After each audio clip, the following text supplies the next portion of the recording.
In today's video, I'm going to be going ahead and giving you guys the best pickaxe progression guide in the Forge. Before we go and do that, we're literally posting the Forge videos every single day. So if you do enjoy this video at any point or find it useful, consider dropping a like and subscribing to the channel. Anyway, guys, without further ado, let's just get on with the video. So we're going to go ahead and start off in the early area to begin with, as there's no point in really showing you stuff over here. So let's make our way and let's teleport over to Stone Wakes Cross. So we'll go through the teleport, and I'm literally going to go through every single pickaxe, telling you which ones to buy, which ones not to buy, because a lot of these pickaxes you don't need to go and get. I'm also going to give you some helpful tips that you may not know along the way.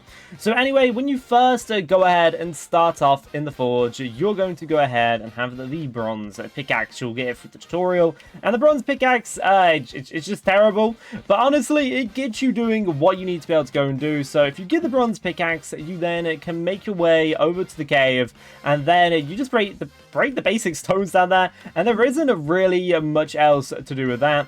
After you've went ahead and done the bronze pickaxe, though, you want to make your way over to the iron pickaxe. Now, again, this is very self-explanatory. Do not worry, later on it does get a lot more complicated, or at least a lot more knowledgeable. That's probably the best way to put it.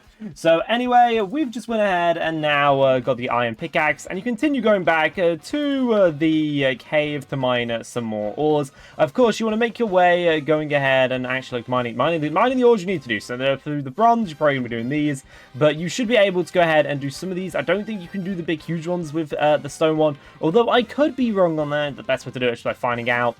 But then you'll make your way back up here, and you're just going to think, I'm just going to say, oh, then you go ahead and just buy the gold pickaxe. Well, that is incorrect, technically. At least in my opinion, the most efficient method for going ahead and getting pickaxes, you can just skip the gold pickaxe. You've got the iron one, you can skip the gold one, and you can also skip the platinum one. And you're like, hey, why am I going to skip them? I'm going to need these to break better things. Otherwise, it's going to take forever to progress, which, yes and no, because you don't actually need these. Now, if you desperately need the gold pickaxe, you can go for it. But actually, instead of spending the 1,500 on the gold or 5,000 on the platinum, if you follow the path I'm walking right now to the cave, and then go all the way here to the left, there's actually a pickaxe that you may have seen when you were mining. All the way just over here. Now, this pickaxe is actually really good for how cost effective it is. It's the Stone Wakes pickaxe. Now, the only downside of it is it does have a slower mining speed, but it's got the mine power and it's got the luck boost, which this will be able to go ahead and literally progress you to the whole entire next area. So yeah, you don't need to worry getting the other two. It's also a lot cheaper than buying both of them combined. So yeah, definitely make sure to go ahead and obtain this, as you're just going to find it very useful. Now, if you're really struggling to obtain it, which you shouldn't be if you are just going ahead, breaking the rocks, selling the ores, big quick tip, if you are just forging things before you sell them, they usually tend to sell for a decent amount more in value. But if you are struggling, then you can go and buy the gold pickaxe. Honestly, just skip the platinum one, though. You really do not need the platinum one. Just, like, completely skip it. Don't worry about that at all. Anyway, though, now let's go ahead and make our way over the portal. I'm going to go for the second area in the game. So we go over the portal, and that'll be the Forgotten Kingdom. At least, of course, the video is just as of the current time of recording. If there is any new things added, I will go ahead and update this video, or I'll make like a part 2 to it. But anyway, now we're in the Forgotten Kingdom. Now, depending on how much money you have, you probably aren't going to have 10k for the Cobalt Pickaxe. So you need to make your way up over to the cannons over here. It's the fastest way to get to the top.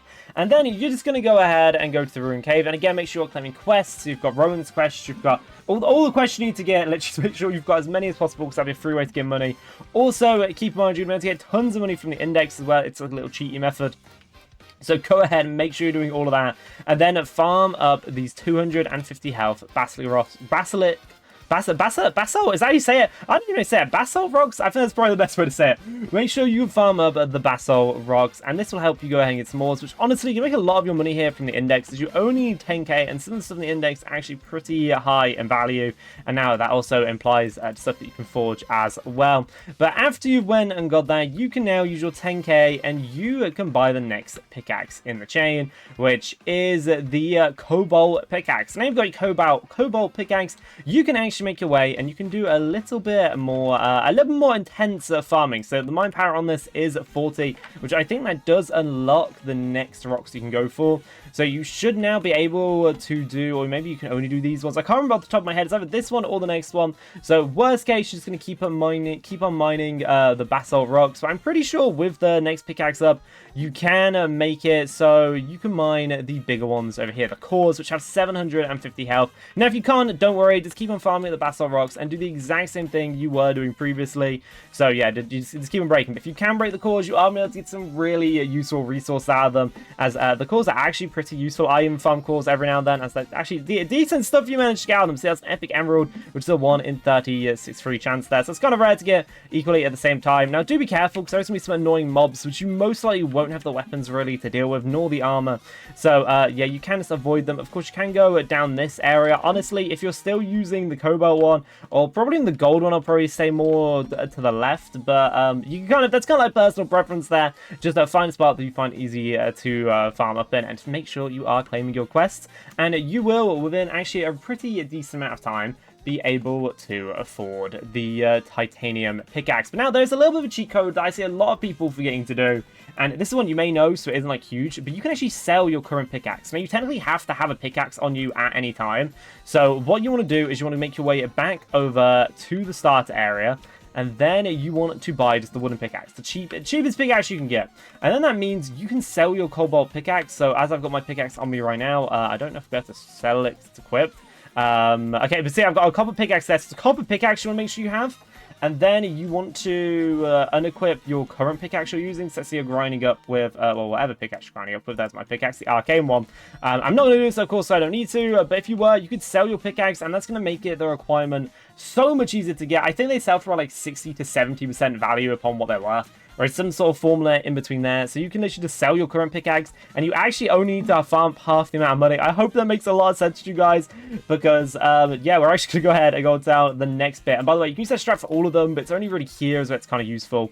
And the next pickaxe out of these ones you need to get is the mithril pickaxe. So you can skip uranium, and you can skip the light type pickaxe. You do not need either of these, and you can do the mithril pickaxe. Now, the mithril pickaxe is actually a really useful one, so that is the one where you definitely unlock the next ore you can go ahead and break. So I did forget to mention, but if you are using, I think it was what is it, the cobalt one, or whatever the one after the cobalt one is, I'll show you quickly the best place to mine it up, as we did do a little bit of a skip there. But the best place I found for mining until you can afford the pickaxe we just shown there is going all the way over to here, and you can actually farm some rocks around here. And these ones, yeah, these guys are always together. Mobs will not get you unless someone lures them, so you can actually technically AFK this. And yeah, these spawn in twos, you're gonna hit both of them. It's a nice little cheeky spot. You're not gonna get hit, of course, unless someone lures some stuff to you. But anyway, now as we've just unlocked the next pickaxe now, we can actually farm in the big boy area. We can actually, the good stuff now. So you're not gonna actually go all the way down here. You're gonna go here where the other people are, and you will actually be able to, if you sign yourself up right, hopefully, of course, there isn't this many people here when you're doing it, you'll be able to go ahead and get 2 rocks at the same time, and these are basalt veins, and they are just so useful to go and farm me up with. Honestly, just AFK this area for a bit, or do what you need to do in this area for a bit, and you will be able to get some rated stuff. I would not recommend going down here just yet, as that is when you obtain the next pickaxe. Now, you'll be thinking, oh, wait, it's probably the fast way. It's probably the fast way just to reset. Yeah, you know what? You can just reset if you ever need to leave. What I tend to do is I usually just go down there, fight some strong mobs, and it's just a nice, easy way to reset there. But you may be thinking, oh, okay, we're going to be now going to the lightning pickaxe. We've got the mithril pickaxe. Of course, we skipped uranium. Let's go lightning. No, you're actually going to go back to World 1. And we're going to go through this portal here to Stone Wakes Cross. Now, there is a quest line you need to do for this part of the tutorial. Now, do not worry, I have that quest line on my channel, but I'll just quickly show you guys the basis of it. I'll show you whose quest you need to complete. So, like I said, I've got this on my channel, but you need to complete a Bard's quest, which is really, really easy to do. Literally, just check my channel. There's like a 1 minute long video on it. You just search it. You don't need to watch my one, but complete Bard's quest. And when you complete Bard's quest, you get a key. And this key will help you unlock an area all the way down here. So, if you go to the right, I think it's a right, and then it's a left into this part, and then I think, yeah, it's another right, and I actually want to get you, which is technically one of the best pickaxes in the game, or at least the best one I'd recommend going all the way up to, and that is the arcane pickaxe. The arcane pickaxe is absolutely insane, possibly the best pickaxe in the game, debatably. Now, there is a better pickaxe you can get, but not only does that better pickaxe cost an arm and a leg, it's also just very difficult to get to. So the whole state of the story, we're going to end it off here, because I generally think the arcane is really good, and it is definitely going to do you until the next update drops. But anyway, guys, thank you so much for watching today's video. A little bit long one than we're doing recently on the channel, but I know, tell me what you like. Do you prefer the short and sweet tutorials, or do you like the long ones which are full of in-depth content? Anyway, guys, thank you for watching, and I'll see you all in the next one. Make sure to subscribe and check out all my videos, because I'm posting the Forge content daily.